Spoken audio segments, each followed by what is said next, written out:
നമ്മുടെ next topic വരുന്നത് newspaper and ബ്രോഷറാണ്.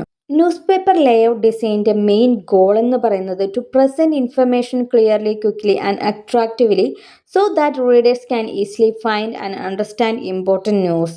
ഒരു വെൽ ഡിസൈൻഡ് ആയിട്ടുള്ള ന്യൂസ് പേപ്പർ ലേഔട്ട്സ് എപ്പോഴും organise large amount of text and image and highlight the most important stories and also guide the readers eye naturally across the page. ന്യൂസ് പേപ്പറിനെ സംബന്ധിച്ചിടത്തോളം ഒരു message clear ആയിട്ട് communicate ചെയ്യുക എന്നുള്ളതാണ് important. അപ്പോൾ ന്യൂസ് പേപ്പർ ലേഔട്ട്സിൽ അതിൻ്റെ ടെക്സ്റ്റ്, ഇമേജ്, വൈറ്റ് സ്പേസ് ഇവയൊക്കെ വെൽ അറേഞ്ച്ഡ് ആയിരിക്കണം. ന്യൂസ് പേപ്പർ ലേഔട്ട്സിൻ്റെ ഗോൾ എന്ന് പറഞ്ഞാൽ present news clearly and quickly. And അതിന് വേണ്ടിയിട്ട് നമ്മൾ മെയിനായിട്ട് ശ്രദ്ധിക്കേണ്ട കാര്യങ്ങൾ, ലേഔട്ട് ക്രിയേറ്റ് ചെയ്യുമ്പോൾ മെയിനായിട്ട് ശ്രദ്ധിക്കേണ്ട കാര്യം എന്ന് വെച്ച് കഴിഞ്ഞാൽ ന്യൂസ് പേപ്പർ ലേഔട്ട്സിൽ വിഷ്വൽ ഹൈറാർക്കി വളരെ ഇമ്പോർട്ടൻ്റ് ആണ്. ഹെഡ്ലൈൻ നമ്മുടെ ഇമ്പോർട്ടൻസിനനുസരിച്ചായിരിക്കും നമ്മൾ ആ ഹൈറാർക്കി സെറ്റ് ചെയ്യുന്നുണ്ടാവുക. ഹെഡ്ലൈൻ ആയാലും സബ് ഹെഡ്ലൈൻസ് ആണെങ്കിലും അതുപോലെ തന്നെ അതിൻ്റെ ബോഡി ടെക്സ്റ്റുകളായാലും ഒരു ഹൈറാർക്കി നമ്മളെപ്പോഴും ഫോളോ ചെയ്യും. അതുപോലെ തന്നെ ഫോളോ ചെയ്യുന്ന ഒന്നാണ് ഗ്രിഡ് സിസ്റ്റം എന്ന് പറയുന്നത്. News paper use A grid layout to organize text, image and headlines in near columns. This keep the design orderly and balanced. And advertisement ഒക്കെ അറേഞ്ച് ചെയ്യാൻ കറക്റ്റ് പ്ലേസുകളും നമ്മൾ ഈ ലേഔട്ട് ഡിസൈനിൽ സെറ്റ് ചെയ്യുന്നുണ്ടാവും. ഫോണ്ട് സൈസ് ആയാലും അതുപോലെ തന്നെ സ്പേസിങ് ആയാലും ഒരു ക്ലിയർ സെക്ഷൻ ആയാലും ഒരു റീഡബിലിറ്റീനെ എഫക്റ്റ് ചെയ്യുന്ന ഒന്നാണ്. അതുപോലെ തന്നെ നല്ലൊരു ന്യൂസ് പേപ്പർ ലേഔട്ട് എപ്പോഴും വ്യൂവേഴ്സിൻ്റെ ഐനെ നാവിഗേറ്റ് ചെയ്യാൻ ഹെൽപ്പ് ചെയ്യുന്ന ഒന്നാണ്. നമ്മൾ യൂസ് ചെയ്യുന്ന ഹെഡിങ്, അതുപോലെ സബ് ഹെഡിങ്, ഈ പറയുന്ന ഹൈറാർക്കിയും അതുപോലെ തന്നെ പേജ് നമ്പർ, പിന്നെ ഹെഡിങ്സുകൾ, ഇതൊക്കെ ഒരു നാവിഗേഷനെ ഹെൽപ്പ് ചെയ്യും. മെയിനായിട്ട് ന്യൂസ് പേപ്പർ ലേഔട്ടിൽ പറയാനുള്ളത് ഇതാണ്. ന്യൂസ് പേപ്പർ ലേഔട്ടിൽ ഒരു ഹൈറാർക്കി എപ്പോഴും ഫോളോ ചെയ്യണം. അതുപോലെ തന്നെ കമ്മ്യൂണിക്കേഷൻ, അപ്പോൾ ടെക്സ്റ്റ് ആയാലും ഇമേജ് ആയാലും കൊടുക്കുന്നതിലും അതുപോലെ തന്നെ ഹൈറാർക്കി മെയിൻറ്റെയിൻ ചെയ്യണം. ഒരു ഇമേജസും അതുപോലെ തന്നെ ഗ്രാഫിക്സും ഒക്കെ യൂസ് ചെയ്യുന്നുണ്ടാവാം. ആൻഡ് ഓരോ പേജുകളും type of news paper layouts ഉണ്ട്. അതിനകത്ത് നമ്മൾ ഫ്രണ്ട് പേജ് ക്രിയേറ്റ് ചെയ്യുമ്പോൾ ശ്രദ്ധിക്കേണ്ട കുറച്ച് കാര്യങ്ങളുണ്ട്. അതിൽ ഏറ്റവും ഇമ്പോർട്ടൻ്റ് ആയിട്ടുള്ള ഘടകമായിരിക്കും നമ്മൾ ഫ്രണ്ട് പേജസിൽ കൊടുക്കുക. Show important headlines, main photos and top stories, ഇതൊക്കെ ആയിരിക്കും നമ്മൾ ഫ്രണ്ട് പേജസിൽ കൊടുക്കുക. ആൻഡ് ഇൻസൈഡ് പേജസിലേക്ക് പോകുമ്പോൾ ആർട്ടിക്കിൾ, എഡിറ്റോറിയൽസ്, കോളംസ്, ഇതൊക്കെ ആയിരിക്കും കൊടുക്കുക. ആൻഡ് ലേഔട്ട് ആപ്ലിക്കേഷൻ നോക്കുകയാണെങ്കിൽ use consistence grid system for alignment and നേരത്തെ പറഞ്ഞ പോലെ apply visual hierarchy and maintain balance between text, image and white space. ഈ ഒരു ബാലൻസ് ക്രിയേറ്റ് ചെയ്യുന്നതോടെ അവിടെ ഒരു റീഡബിലിറ്റി ഇമ്പ്രൂവ് ചെയ്യുകയാണ് ചെയ്യുന്നത്. ഒരു കൃത്യമായ ബാലൻസ് ടെക്സ്റ്റിലും ഇമേജിലും അതുപോലെ തന്നെ വൈറ്റ് സ്പേസും നമ്മൾ കൊടുക്കണം. And ensure readability with proper font size and സ്പേസിങ്ങും. പ്രോപ്പറായിട്ടുള്ള ഫോണ്ട് സൈസ് ആണോ അതുപോലെ സ്പേസിങ് ആണോ കൊടുത്തിരിക്കുന്നതെന്നും നമ്മൾ ശ്രദ്ധിക്കേണ്ടതുണ്ട്. ആൻഡ് നെക്സ്റ്റ് വരുന്നത് ബ്രോഷേഴ്സ് ആണ്. നെക്സ്റ്റ് വരുന്നത് ബ്രോഷർ ലേഔട്ടാണ്. A brochure is a small printed booklet or folded paper used for advertising or sharing information about a company, event, product or organization. Brochure എന്ന് പറയുന്നത് ഒരു ചെറിയ ബുക്ക്ലെറ്റ് ആയിട്ടോ അല്ലെങ്കിൽ ഫോൾഡഡ് പേപ്പേഴ്സ് ആയിട്ടായിരിക്കും വരുന്നത്. ഇതൊരു അഡ്വർടൈസ്മെൻ്റ് ആയിട്ടോ അല്ലെങ്കിൽ ഒരു കമ്പനീൻ്റെ അല്ലെങ്കിൽ ഇവൻറ്റിൻ്റെ പ്രൊഡക്റ്റിൻ്റെയോ എന്തെങ്കിലും ഇൻഫർമേഷൻ ഷെയർ ചെയ്യാനുള്ള ആണ് ബ്രോഷറിനെ കാണുന്നത്. ബ്രോഷർ എന്ന് പറയുന്നത് അതിൽ കമ്പൈൻഡ് ആണ്. ടെക്സ്റ്റ്, ഇമേജ്, ബ്രാൻഡ്, ഈ പറയുന്ന കാര്യങ്ങളൊക്കെ ആയിരിക്കും ഒരു ബ്രോഷർ ലേഔട്ട്സിൽ വരുന്നത്. ബ്രോഷർ എന്ന് പറഞ്ഞാൽ പല ടൈപ്പിൽ നമുക്കുണ്ട്. ബൈഫോൾഡ് ഉണ്ട്, ട്രൈഫോൾഡ് ഉണ്ട്, സെഡ് ഫോൾഡ്, ഗേറ്റ് ഫോൾഡ്, ഇങ്ങനെ പല ടൈപ്പ് ബ്രോഷേഴ്സാണ് വരുന്നത്. ഒരു ബ്രോഷറിൻ്റെ ലേഔട്ട് ചെയ്യുമ്പോൾ നമ്മൾ ശ്രദ്ധിക്കേണ്ട കുറച്ച് കാര്യങ്ങളുണ്ട്. ഇത് എല്ലാം നമ്മൾ ബാക്കി ലേഔട്ട്സൊക്കെ സെറ്റ് ചെയ്യുന്നത് പോലെ തന്നെയാണ് ബ്രോഷർ സെറ്റ് ചെയ്യുന്നത്. നമ്മുടെ ഗോൾ എന്താണെന്ന് ആദ്യം മനസ്സിലാക്കുക. ആർക്ക് വേണ്ടിയിട്ടാണ് ഈ പറയുന്ന ബ്രോഷർ തയ്യാറാക്കുന്നത് എന്നുള്ള കാര്യം മനസ്സിലാക്കുക. എന്നിട്ട് ഫസ്റ്റ് ഓഫ് ഓൾ കസ്റ്റമേഴ്സിനെ അനുസരിച്ചായിരിക്കാം നമ്മൾ ഓരോ ബ്രോഷറും ഡിസൈൻ ചെയ്യുന്നത്. അതിൽ ശ്രദ്ധിക്കേണ്ട പല കാര്യങ്ങളും ഉണ്ട്. ഒരു ഫോണ്ട് സെലക്ട് ചെയ്യണം, ഇമ്പോർട്ടൻസ് ഹൈലൈറ്റ് ചെയ്യണം, ബുള്ളറ്റിന് പോയിന്റ്സും ഒക്കെ ഇൻക്ലൂഡഡ് ആയിരിക്കണം, സ്ട്രോങ് ആയിട്ടുള്ള വിഷ്വൽസ് അതിൽ കൊടുത്തിരിക്കണം, use images, colours, font consistency, ബ്രോഷറിൻ്റെ അപ്പീൽ എൻഹാൻസ് ചെയ്യാൻ വേണ്ടിയിട്ട് ഹെൽപ്പ് ചെയ്യുന്ന കാര്യങ്ങളൊക്കെയാണിത്.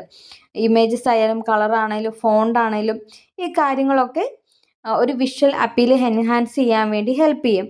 അതുപോലെ തന്നെ ബ്രോഷർ ചെയ്യുമ്പോൾ ശ്രദ്ധിക്കേണ്ട കാര്യമാണ് ക്ലട്ടേഴ്സ് അവോയ്ഡ് ചെയ്യണം, വൈറ്റ് സ്പേസ് യൂസ് ചെയ്യണം, ആ ടെക്സ്റ്റുകൾ നമ്മൾ കൊടുക്കുന്ന മെസ്സേജുകൾ ഈസി ആയിട്ട് റീഡേഴ്സിന് കൺവേ ചെയ്യാൻ പറ്റണം. നമ്മളിപ്പം ഒരു ബ്രാൻഡിന് വേണ്ടിയിട്ടോ അല്ലെങ്കിൽ ഒരു കമ്പനിക്ക് വേണ്ടിയിട്ടോ ഒരു അഡ്വർടൈസ്മെൻ്റ് ആയിട്ടൊക്കെ ആയിരിക്കും ഈ പറയുന്ന ബ്രോഷർ എടുക്കുന്നത്. അപ്പോൾ QR കോഡ്, വെബ്സൈറ്റ് ലിങ്ക്, ഈ പറയുന്ന കാര്യങ്ങളൊക്കെ ആഡ് ചെയ്തുകൊണ്ടായിരിക്കണം ബ്രോഷർ തയ്യാറാക്കാൻ. നമ്മുടെ നെക്സ്റ്റ് ടോപ്പിക് വരുന്നത് പോസ്റ്റേഴ്സ് ആൻഡ് ഫ്ലയേഴ്സ് ആണ്. പോസ്റ്റേഴ്സ് എന്ന് വെച്ച് കഴിഞ്ഞാൽ is design to grab attention quickly and communicate a message visually from a distance. ഇവൻറ്റ്സിനും അഡ്വർടൈസ്മെൻറ്റിനും പബ്ലിക് അവെയർനെസ്സിനും ക്യാമ്പയിൻസിനും ഒക്കെ വേണ്ടിയിട്ടാണ് പോസ്റ്റേഴ്സ് യൂസ് ചെയ്യുന്നത്. ഫ്ലയേഴ്സ് ആണെങ്കിലോ it's a small printed sheet used to promote event, product or service. ഇവൻറ്റിനെ പ്രൊമോട്ട് ചെയ്യാനോ അല്ലെങ്കിൽ പ്രൊഡക്റ്റിനെ പ്രൊമോട്ട് ചെയ്യാനോ സർവീസസിന് വേണ്ടിയൊക്കെ ഉപയോഗിക്കുന്ന സിംഗിൾ ഷീറ്റിനെയാണ് നമ്മൾ ഫ്ലയേഴ്സ് എന്ന് പറയുന്നത്. ഫ്ലയേഴ്സ് മെയിനായിട്ട് ഫോക്കസ് ചെയ്യുന്നത് ഒരു ഇമ്മീഡിയറ്റ് ആക്ഷനാണ്. ആൻഡ് ഇതിൽ രണ്ടിലും ഫോളോ ചെയ്യുന്ന ലേഔട്ട് ഡിസൈൻ പറയുകയാണെങ്കിൽ ഒരു വിഷ്വൽ ഹൈറാർക്കി എല്ലാത്തിലും ഫോളോ ചെയ്യുന്ന സെയിം ആ ഒരു ലേഔട്ട് ഡിസൈൻ പാറ്റേൺസ് തന്നെയാണ് നമ്മുടെ പോസ്റ്റേഴ്സിനും ഫ്ലയേഴ്സിലും യൂസ് ചെയ്യുന്നത്. അതിൽ ഫസ്റ്റ് വണ്ണാണ് ഒരു വിഷ്വൽ ഹൈറാർക്കി നമ്മൾ ഫോളോ ചെയ്യണം. ആൻഡ് ടൈപ്പോഗ്രഫി, ഫോണ്ട് യൂസ് ചെയ്യുന്നത് use large relatable fonts that can be seen from a distance. ഈ പോസ്റ്റേഴ്സൊക്കെ തയ്യാറാക്കുമ്പോൾ ഡിസ്റ്റൻസിൽ നിന്ന് നമുക്കത് കാണാൻ പറ്റാവുന്ന തരത്തിലായിരിക്കണം ഫോണ്ട് യൂസ് ചെയ്യാൻ. ഫ്ലയേഴ്സിലാണെങ്കിൽ നമുക്ക് കയ്യിലുണ്ടാവുന്ന ഒരു കാര്യമാണ്, അപ്പോൾ ആ ഒരു തരത്തിലായിരിക്കണം യൂസ് ചെയ്യാൻ വേണ്ടിയിട്ട്. അതുപോലെ തന്നെ colour and contrast, readability improve ചെയ്യാനും അതുപോലെ തന്നെ colour should match the theme or emotion of A message. ആ നമ്മൾ തയ്യാറാക്കുന്ന ആ തീമിനനുസരിച്ച് വേണം നമ്മൾ കളേഴ്സ് യൂസ് ചെയ്യാൻ. അതുപോലെ തന്നെയാണ് ഇമേജസും നമ്മുടെ ആ ഒരു തീമിനനുസരിച്ച് വേണം നമ്മൾ അറേഞ്ച് ചെയ്യാൻ. ആൻഡ് ഇമേജസ് യൂസ് ചെയ്യുമ്പോൾ നമുക്കറിയാം നമ്മുടെ ടെക്സ്റ്റിനെ സപ്പോർട്ട് ചെയ്യുന്ന രീതിയിലായിരിക്കും ഇമേജസ് വരുന്നത്. അതുപോലെ തന്നെ ആഡ് ചെയ്യേണ്ട കാര്യങ്ങളാണ് ഇവൻറ്റ് ടൈറ്റിൽ വേണം. ഒരു പോസ്റ്റേഴ്സ് ആണെങ്കിലും ഫ്ലയേഴ്സ് ആണെങ്കിലും തയ്യാറാക്കുമ്പം ഇവൻറ്റ് ടൈറ്റിൽ വേണം, ഡേറ്റ് ആൻഡ് ടൈം വേണം, വെന്യൂ വേണം, കോൺടാക്റ്റ് ഡീറ്റെയിൽസ് വേണം, വെബ്സൈറ്റ് ഡീറ്റെയിൽസ് വേണം. ഈ പറയുന്ന കാര്യങ്ങളൊക്കെ പോസ്റ്റേഴ്സിലും അതുപോലെ തന്നെ ഫ്ലയേഴ്സിലും കൊടുക്കേണ്ട കാര്യങ്ങളാണ്. ആൻഡ് ഒരു ലേഔട്ട് ആപ്ലിക്കേഷൻസ് പോസ്റ്റേഴ്സിൽ വരുമ്പോൾ എന്തൊക്കെയാണ്, എല്ലാത്തിലും പറയുന്ന പോലെ തന്നെ ഗ്രിഡ്, ലേഔട്ട് ഗ്രിഡ്, ഒരു അലൈൻ ടെക്സ്റ്റ്, ഇമേജ്, ഈ കാര്യങ്ങളൊക്കെ ശ്രദ്ധിക്കണം. അതുപോലെ തന്നെ വൈറ്റ് സ്പേസും ക്ലട്ടേഴ്സ് അവോയ്ഡ് ചെയ്യണം.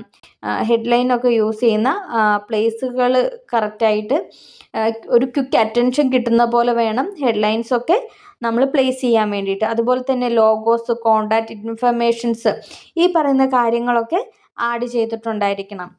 ആൻഡ് ഒരു വിഷ്വൽ ബാലൻസ് എപ്പോഴും കീപ്പ് ചെയ്തുകൊണ്ട് വേണം ഈ പറയുന്ന പോസ്റ്റേഴ്സ് ആണെങ്കിലും ഫ്ലയേഴ്സ് ആണെങ്കിലും ക്രിയേറ്റ് ചെയ്യാൻ വേണ്ടിയിട്ട്. നെക്സ്റ്റ് വരുന്നത് UI ഡിസൈൻ പ്രിൻസിപ്പിൾസ് ആണ്. UI എന്ന് വെച്ച് കഴിഞ്ഞാൽ it is a space where human interact with computers to elements like button, icon and menus. UIൻ്റെ മെയിൻ ഗോൾ എന്ന് പറഞ്ഞു കഴിഞ്ഞാൽ to make interface easy to understand, predictable and usable for everyone. Use ചെയ്യുമ്പോൾ familiar ആയിട്ടുള്ള എലമെൻറ്റ്സും അതുപോലെ തന്നെ വ്യൂവേഴ്സിനെ guide ചെയ്യാൻ പറ്റണം, ഒരു ഫീഡ്ബാക്ക് കൊടുക്കാൻ പറ്റണം. ഈ ഒരു കാര്യങ്ങളൊക്കെയാണ് മെയിനായിട്ട് ഇതിൽ പറയുന്നത്. അതിൻ്റെ പ്രിൻസിപ്പിൾസ് വരുന്നത് clarity and simplicity, consistency, hierarchy, accessibility, user control, feedback, ഇതൊക്കെയാണ്. UIൻ്റെ ഫസ്റ്റ് പ്രിൻസിപ്പിൾ നോക്കാം, ക്ലാരിറ്റി ആൻഡ് സിംപ്ലിസിറ്റി. എപ്പോഴും ഒരു ഡിസൈൻ ക്ലിയർ ആയിരിക്കണം, അതുപോലെ തന്നെ സ്ട്രെയിറ്റ് ഫോർവേഡ് ആയിരിക്കണം. അതുപോലെ തന്നെ അൺനെസസറി ആയിട്ടുള്ള എലമെൻറ്റ്സ് ഒക്കെ അവോയ്ഡ് ചെയ്യണം. നെക്സ്റ്റ് പ്രിൻസിപ്പിളാണ് consistency. Maintain consistent design elements such as button, typography and colour. throughout the interface to create a predictable and familiar experience. ഒരു ഫെമിലിയർ ആയിട്ടുള്ള അല്ലെങ്കിൽ ഒരു പ്രെഡിക്റ്റബിൾ എക്സ്പീരിയൻസിന് വേണ്ടിയിട്ട് ഈ ഒരു കൺസിസ്റ്റൻസി മെയിൻറ്റെയിൻ ചെയ്യണം. നെക്സ്റ്റ് വരുന്നത് ഹൈറാർക്കിയാണ്. Use size, colour, contrast, spacing, ഇതിലൊക്കെ ഒരു ഹൈറാർക്കി ഫോളോ ചെയ്യണം. അതുപോലെ തന്നെ ഇത് വ്യൂവേഴ്സിൻ്റെ ഐനെ ഗൈഡ് ചെയ്യാനും ആൻഡ് ഇമ്പോർട്ടൻ്റ് ആയിട്ടുള്ള ഇൻഫർമേഷൻ പ്രയോറിറ്റൈസ് ചെയ്യാനും ഹെൽപ്പ് ചെയ്യും ഈ ഹൈറാർക്കി. എബിലിറ്റി, ആർക്ക് വേണമെങ്കിലും ഉപയോഗിക്കാൻ തരത്തിലുള്ള ആക്സസിബിൾ ആയിട്ടുള്ള ഡിസൈൻസ് ആയിരിക്കണം യൂസ് ചെയ്യുന്നത്. ആൻഡ് നെക്സ്റ്റ് യൂസർ കൺട്രോൾ ആണ്. Give user control over the interface by allowing them to navigate friendly, undo action and exit process easily. Navigation free ആയിട്ട് നമുക്ക് നാവിഗേറ്റ് ചെയ്യാൻ പറ്റണം. അൺഡു ആക്ഷൻ, എക്സിറ്റ് പ്രോസസ്സ്, ഈ കാര്യങ്ങളൊക്കെ easy ആയിട്ട് വേണം നമ്മൾ ഡിസൈൻ ചെയ്യാൻ. അതുപോലെ തന്നെ ഫീഡ്ബാക്ക് ഒരു ഇമ്പോർട്ടൻറ്റ് പ്രിൻസിപ്പിളാണ്. Inform users of the system status after they take an action. There's an error, എന്തെങ്കിലും എറർ ഉണ്ടോ, സക്സസ്ഫുൾ ആണോ, ഈ കാര്യങ്ങളൊക്കെ അറിയാൻ വേണ്ടിയിട്ട് ഒരു ഫീഡ്ബാക്ക് സിസ്റ്റം കൂടെ നമ്മുടെ ഈ ഡിസൈനിൽ കൊടുക്കണം. ഇതൊക്കെയാണ് UI ഡിസൈൻ പ്രിൻസിപ്പിൾസിൽ വരുന്നത്. നെക്സ്റ്റ് ടോപ്പിക് വരുന്നത് വെബ്സൈറ്റ് ലേഔട്ട് ആൻഡ് നാവിഗേഷൻ ആണ്. ഒരു വെബ്സൈറ്റ് ലേഔട്ടിൻ്റെ അല്ലെങ്കിൽ പർപ്പസ് എന്ന് പറയുന്നത് to help users find the information, products or service they are looking for quickly and easily. നമ്മളൊരു വെബ്സൈറ്റ് ക്രിയേറ്റ് ചെയ്യുമ്പം അതിൽ എന്താണ് നമ്മുടെ വ്യൂവേഴ്സിന് അല്ലെങ്കിൽ കസ്റ്റമേഴ്സിന് എത്രയും പെട്ടെന്ന് ഇൻഫർമേഷൻസ് പെട്ടെന്ന് അവരിലേക്ക് എത്തിക്കുക, ഈസി ആയിട്ട് ക്ലിയർ ആയിട്ട് വ്യൂവേഴ്സ് എന്താണോ സെർച്ച് ചെയ്യുന്നത് ആ കാര്യങ്ങൾ ചെയ്യുക എന്നതാണ് മെയിൻ പർപ്പസ് എന്ന് പറയുന്നത്. നമ്മളൊരു വെബ്സൈറ്റിൽ കയറുമ്പോൾ തന്നെ അറിയാം, നമുക്ക് അതിൽ മെനുവും കാര്യങ്ങളും ഒക്കെ ഉണ്ടാവും. നമ്മൾ എന്താണോ സെർച്ച് ചെയ്യുന്നത് ആ കാര്യം നമുക്ക് ഈസി ആയിട്ട് കിട്ടുക എന്നതായിരിക്കും നമ്മുടെ ലക്ഷ്യം അല്ലേ. അപ്പോൾ എന്താണ്, ഒത്തിരി കോംപ്ലിക്കേറ്റഡ് ആക്കാണ്ട് ഈസി ആയിട്ട് നമുക്ക് ഇൻഫർമേഷൻ കിട്ടുന്ന രീതിക്കായിരിക്കണം നമുക്ക് എപ്പോഴും ഒരു വെബ്സൈറ്റ് ക്രിയേറ്റ് ചെയ്യേണ്ടത്. ആൻഡ് അതിൽ ശ്രദ്ധിക്കേണ്ട കുറച്ച് കാര്യങ്ങളാണ് ഇനി പറയാൻ പോകുന്നത്. എല്ലാ ലേഔട്ട് ഡിസൈനിലും നമ്മൾ പറയുന്നത് പോലെ വിഷ്വൽ ഹൈറാർക്കിയും കൺസിസ്റ്റൻസിയും വൈറ്റ് സ്പേസും ഈ കാര്യങ്ങളൊക്കെയാണ് മെയിനായിട്ട് നമ്മുടെ ലേഔട്ട്സിൽ വരുന്നത്. അതുപോലെ തന്നെ നാവിഗേഷൻ്റെ കാര്യം പറയുകയാണെങ്കിൽ navigation refers to how user move around a website to access information. Good navigation make it easy for users to find content without confusion. ഒരു നല്ലൊരു നാവിഗേഷൻ ആണെങ്കിൽ ഒരു വിത്തൗട്ട് കൺഫ്യൂഷൻ ഇല്ലാണ്ട് തന്നെ നമ്മുടെ വ്യൂവേഴ്സിന് ഇൻഫർമേഷൻ ലഭിക്കുന്നതാണ്. അതിലത്തെ എന്തൊക്കെയാണ് ഉണ്ടാവുക, ഒരു വെബ്സൈറ്റിൽ എന്തൊക്കെയാണ് ലിങ്ക് ആൻഡ് ലിങ്ക് ബട്ടൺസ് ഉണ്ടാവും, കണക്ട് പേജസ് ആൻഡ് ആക്ഷൻസ്, എന്താണോ ചെയ്യേണ്ടത് അത് കണക്ട് ചെയ്യേണ്ട പേജസ് അതിൽ കൊടുത്തിട്ടുണ്ടാവും. ആൻഡ് ഒരു guiding users to related content, വ്യൂവേഴ്സിന് അല്ലെങ്കിൽ നമ്മുടെ കസ്റ്റമേഴ്സിന് ഈസി ആയിട്ട് അടുത്തത് നെക്സ്റ്റ് എന്താണ് ചെയ്യേണ്ടതെന്നുള്ള കൺഫ്യൂഷൻ ഇല്ലാണ്ട് തന്നെ പ്രെഡിക്റ്റബിൾ ആയിട്ട് മൂവ് ചെയ്യാൻ സാധിക്കണം. നാവിഗേഷൻ പ്രിൻസിപ്പിൾസിൽ വരുന്നതാണ് clarity. Users should immediately understand where the click to get the information they want. എവിടെ ക്ലിക്ക് ചെയ്താലാണ് നമ്മുടെ ഇൻഫർമേഷൻ കിട്ടുക എന്നുള്ളൊരു ഇമ്മീഡിയറ്റ് അണ്ടർസ്റ്റാൻഡിങ് നമ്മുടെ കസ്റ്റമേഴ്സിന് അല്ലെങ്കിൽ യൂസേഴ്സിന് ആവശ്യമാണ്. ആൻഡ് അതുപോലെ തന്നെ predictability. Navigation should behave as expected. നമുക്കൊരു എപ്പോഴും പ്രെഡിക്റ്റബിൾ ആയിരിക്കണം, അതുപോലെ തന്നെ ആക്സസിബിളും ആയിരിക്കണം. അതുപോലെ തന്നെ ഇമ്പോർട്ടൻ്റ് ആണ് accessibility. Ensure menus and links are usable by everyone. And ഒരു consistency. Navigation style should remain the same across all page. എല്ലാ പേജസിലും ആ ഒരേ രീതിയിലുള്ള സ്റ്റൈൽസ് ആയിരിക്കണം ഫോളോ ചെയ്തിട്ടുണ്ടാവുക. വെബ്സൈറ്റ്സ് യൂസ് ചെയ്യുമ്പോൾ ഒരു കോൺഫിഡൻസ് ഉണ്ടാവും, നെക്സ്റ്റ് എന്താണ് ചെയ്യേണ്ടതെന്നുള്ള ഒരു കോൺഫിഡൻസ് കൂടി ഇതിൽ വരും. അതിലൂടെ ഒരു യൂസർ എക്സ്പീരിയൻസും കിട്ടും.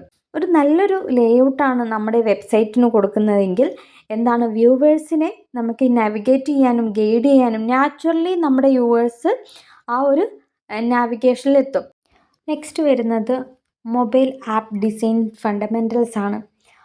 മൊബൈൽ ആപ്പ് ഡിസൈൻ ഫണ്ടമെൻറ്റ്സിൽ മെയിനായിട്ട് വരുന്നത് യൂസർ സെൻട്രിക് അപ്രോച്ചസ് ആണ്. Simplicity, consistency, navigation, visual design, ഇത്ര നമ്മൾ പറഞ്ഞ കാര്യങ്ങളാണ് ഈ മൊബൈൽ ആപ്പ് ഡിസൈൻ ഫണ്ടമെൻറ്റൽസിന് മെയിനായിട്ട് വരുന്നത്. മൊബൈൽ ആപ്പ് ഡിസൈനിങ് ഫോക്കസ് ചെയ്യുന്നത് ഒരു creating and easy to use, usually visual appealing, efficient experience for users, ഇതൊക്കെയാണ് മെയിനായിട്ട് നമ്മുടെ ഈ പറയുന്ന മൊബൈൽ ആപ്പ് ഡിസൈനിൽ ഫോക്കസ് ചെയ്യുന്നത്. ആൻഡ് അതിലത് പറയുന്നത് ഫസ്റ്റ് വൺ ഈസ് സിംപ്ലിസിറ്റിയാണ്. നമ്മളെപ്പോഴും നമ്മുടെ മൊബൈൽ ആപ്പുകളിൽ എസെൻഷ്യൽ ആയിട്ടുള്ള കോണ്ടൻറ്റും അതുപോലെ തന്നെ ഫീച്ചേഴ്സുമായിരിക്കണം ഹൈലൈറ്റ് ചെയ്യേണ്ടതുണ്ടാവേണ്ടത്. അതുപോലെ തന്നെ keep the interface clean and അൺക്ലട്ടേർഡ്.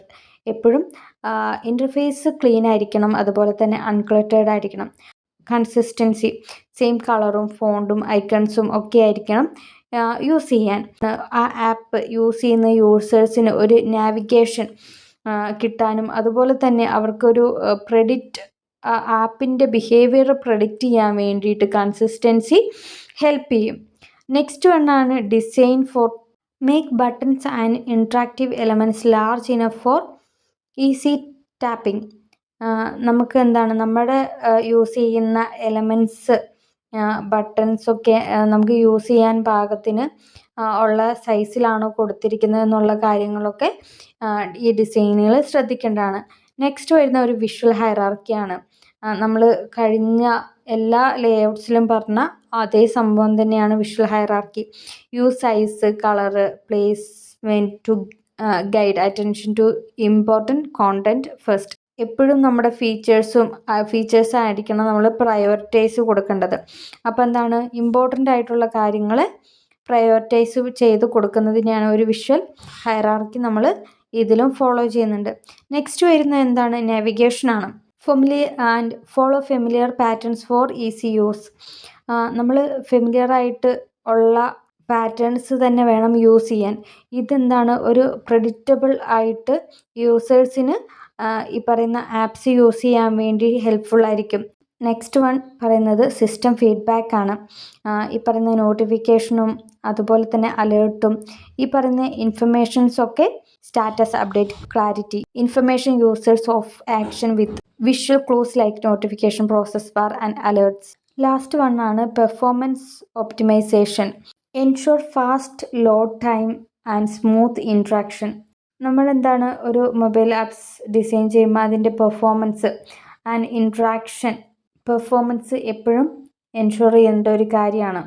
നമ്മൾ കോമൺ ആയിട്ട് ഒരു മൊബൈൽ ആപ്സ് നമുക്ക് ഡിസൈൻ ചെയ്യുമ്പോൾ നമുക്ക് എന്തൊക്കെ വേണം, നമുക്ക് എങ്ങനെയൊക്കെ യൂസർ ഫ്രണ്ട്ലി ആക്കാം, ഒരു ഡിസൈൻ ചെയ്യുമ്പോൾ എങ്ങനെയൊക്കെ യൂസർ ഫ്രണ്ട്ലി ആക്കാം എന്നുള്ള കാര്യങ്ങളൊക്കെയാണ് ഫണ്ടമെൻ്റൽസിൽ പറയുന്നത്.